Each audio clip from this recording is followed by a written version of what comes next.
1 जुलाई 2024 से देश भर में नया कानून लागू हो गया है। आमजन में इसका प्रचार प्रसार करने थाना स्तर पर कार्यक्रम किए जा रहे हैं। शहर के कोतवाली थाना में कार्यक्रम आयोजित किया गया, जिसमें विधिक सेवा अधिवक्ता, एडीपीओ, जनप्रतिनिधि, शांति समिति सदस्य, नगर ग्राम रक्षा समिति के सदस्य, महिलाएं, आम नागरिक शामिल हुए। इसमें अधिकारियों के द्वारा बताया गया कि नए कानून में 358 धाराओं का समावेश किया गया है। इस बदलाव से अपराध से संबंधित धाराओं, उनकी विवेचना और न्यायिक प्रक्रिया में बड़ा बदलाव देखने को मिलेगा। आपका अपना खेमचंद हॉस्पिटल अब नए अवतार में अत्याधुनिक सुविधाओं के साथ 24 घंटे एम्बुलेंस सुविधा, इमरजेंसी सर्विस, बड़ा बाजार, केशवगंज वार्ड, सागर। ब्रिटिश काल से चले आ रहे भारतीय दंड संहिता, भारतीय साक्ष्य अधिनियम और भारतीय दंड प्रक्रिया संहिता में बड़े पैमाने पर बदलाव किए गए हैं। अब इन कानूनों के नए भारतीय न्याय कानून संहिता और भारतीय नागरिक सुरक्षा संहिता नए नाम हो गए हैं। इस बदलाव में सबसे पहले तो कोई भी व्यक्ति सीधे 0 FIR कर सकता है, जो किसी भी थाने पर दर्ज कराई जा सकेगी। सीधे ऑनलाइन माध्यम से भी शिकायत दर्ज करा सकते हैं। जांच के बाद तय समय में चालान होगा, कोर्ट में सुनवाई होगी, यानी तारीख पर तारीख नहीं मिलेगी। अनुसंधान प्रक्रिया एवं साक्ष्य अभिलेखन में डिजिटल प्रणाली के प्रयोग को अपनाया गया है, जैसे जब्ती की कार्रवाई की ऑडियो वीडियोग्राफी। पीड़ित को विवेचना की प्रगति से अवगत कराया जाएगा। बदलते आपराधिक स्वरूप को देखते हुए नवीन परिभाषाओं एवं विवेचना में तकनीक का प्रयोग। कार्यक्रम में उपस्थित कलेक्टर सागर दीपक आर्य, अतिरिक्त पुलिस अधीक्षक संजीव उइके एवं अन्य वक्ताओं द्वारा जन सामान्य को नए कानून के बारे में बताया गया। इसी तरह जिले के समस्त थानों में नए कानून लागू होने के संबंध में विभिन्न प्रकार के कार्यक्रम आयोजित कराए गए। पुलिस या प्रशासन या मजिस्ट्रेट कई सारी जगहों पर आते हैं। तीसरा जो सबसे महत्वपूर्ण है वो होता है पक्षकार या जिसको न्याय चाहिए। ये 3 पक्षों के बीच में न्याय की सारी प्रक्रिया चलती है। अब जैसा पौराणिक साहब ने बताया कि इसकी आवश्यकता क्यों थी। आवश्यकता का कारण एक बार आप देखेंगे कि सबसे पहले आप अगर नाम ही हम लोग इनके अच्छे से पढ़ेंगे तो हम लोग को समझ में आता है कि न्याय इसकी आवश्यकता क्यों थी।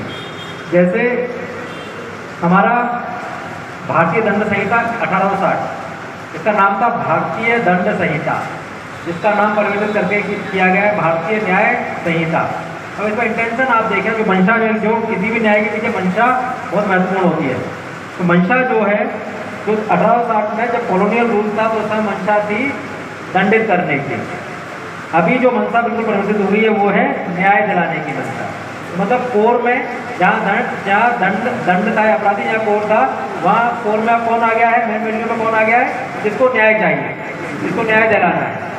एक जो दूसरी सेम हम लोग बात करें, भारतीय जो दूसरी था इंडियन क्रिमिनल प्रोसीजर कोड जो था, क्रिमिनल प्रोसीजर कोड का नाम करके भारतीय नागरिक सुरक्षा संहिता। अब इसमें भी वही है, क्रिमिनल प्रोसीजर कोड मतलब जो क्रिमिनल है उसको दंड दिलाने के लिए किस प्रक्रिया का पालन करना पड़ेगा, वो चीज़ पीछे है। ज़्यादा आगे है नागरिक की जो सुरक्षा है वो महत्वपूर्ण हो गई है। तो ये मंशा है इन दोनों एक्ट की, जिन पर काम करना है। तो तीसरा बात हम लोग करते हैं साक्ष्य अधिनियम की, जो तीसरा परिवर्तित हुआ है। ये तीसरा भी उसी के अनुक्रम में है कि किस प्रकार से चीज़ों को फैसिलिटेट किया जाए। ये चीज़ों को जैसे कि आपने बताया, मैडम ने बताया कि भाई महिला संबंधी अपराध में कैसे महिलाओं का अधिकार का ध्यान रखा जाएगा, पौराणिक साहब ने बताया, अमित जैन साहब ने बताया। आज आदरणीय कलेक्टर महोदय की अध्यक्षता में कार्यक्रम रखा गया था, जिसमें जो नए कानून लागू हुए हैं उसमें जो नए प्रावधान हैं उसके संबंध में सभी को सूचना दी गई, सभी को जानकारी दी गई है। इसमें महिलाओं संबंधित जो नए प्रावधान हैं, जैसे कि उनका 24 घंटे के अंदर मेडिकल किया जाएगा, उनको सूचना दी जाएगी, उनको घर पे जाके इनके बयान लिखित किए जाएंगे। इस प्रकार के नए जो प्रावधान हैं। इसके अलावा जो 90 दिन के अंदर इनके चालान की प्रगति और इसके बाद फिर इनके केस की जो प्रगति रहेगी वो उसकी सूचना दी जाएगी। ये सभी इलेक्ट्रॉनिक के माध्यम से, SMS के माध्यम से इनको सूचना दी जाएगी। FIR के संबंध में जो जानकारी है वो सभी दी गई है एवं आगामी समय में भी इनमें समय पर इसमें जो प्रगति रहेगी या फिर जो इसमें सुधार रहेंगे ये भी लोगों को बताए जाएंगे, उसका अधिक से अधिक प्रचार किया जाएगा। इसे तो ये फैसला। अभी जैसे मैम जो रोज़मर्रा की कुछ धाराएं हैं उनमें कुछ बदलाव किया गया, फिर 302 है, 102 है, इस तरह की कुछ धाराएं अगर आप बताना चाहें। जो धाराएं हैं बदली हुई है, इसका एक तुलनात्मक चार्ट हर थाने में लगाने का प्रावधान किया गया है, जिससे जो आमजन है इसमें सके, इसे तो अधिक से अधिक और प्रचार प्रसार भी किया जाएगा। आज जो 1 जुलाई से हमारे देश में 3 नए कानून लागू हुए हैं, तो निश्चित रूप से ये बहुउपयोगी हैं।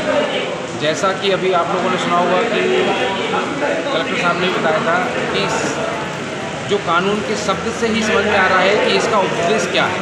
जो पहले दंड की बात होती थी, अब दंड की बात ना होगी, अब न्याय की बात होगी। तो हम इसको यदि कहेंगे कि यह जो न्याय व्यवस्था है वह निश्चित रूप से पब्लिक सर्विस प्रोवाइडर है।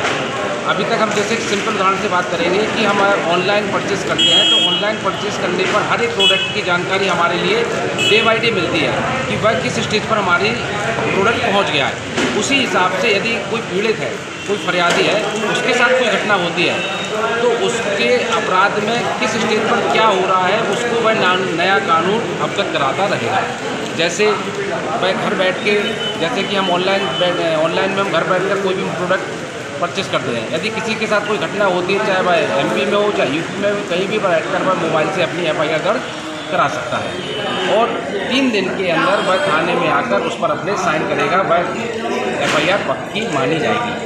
उस केस में उसके साथ क्या हो रहा है, किस स्टेज पर उसका प्रकरण चल रहा है, तो नया कानून इसके संबंध में प्रावधान उपबंधित करता है। आपका अपना खेमचंद हॉस्पिटल अब नए अवतार में अत्याधुनिक सुविधाओं के साथ 24 घंटे एम्बुलेंस सुविधा, emergency service, male and female general ward, अत्याधुनिक सुविधाओं के साथ operation theatre, SICU, x ray, pathology lab, private room, speciality doctors के साथ Khemchand Jain hospital and research centre, Bada Bazar, Keshavganj ward, Sagar.